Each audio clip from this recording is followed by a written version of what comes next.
সিরিয়ায় জঙ্গি গোষ্ঠী ইসলামিক স্টেটের ৭৫টি ঘাঁটিতে বিমান হামলা চালিয়েছে যুক্তরাষ্ট্র। স্থানীয় সময় রবিবার এসব হামলা চালানো হয়।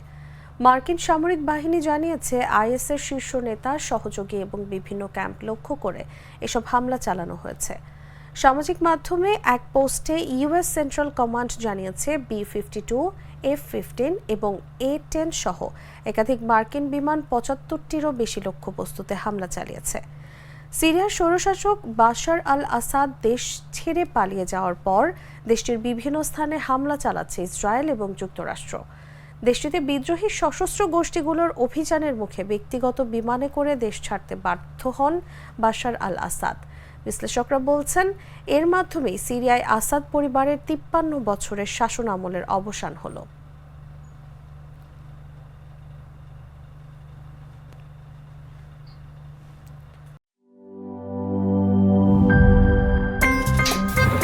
আমার একটা স্মার্ট সিদ্ধান্তে 25% গ্যাসের খরচ কমেছে। ভাবছেন কিভাবে?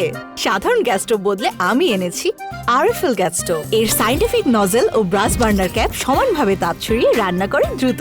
তাই গ্যাসও বাঁচায় 25%, টাকাও বাঁচে 25%। আরএফএল গ্যাস স্টোভ নিরাপদ ও গ্যাস সাশ্রয়ী।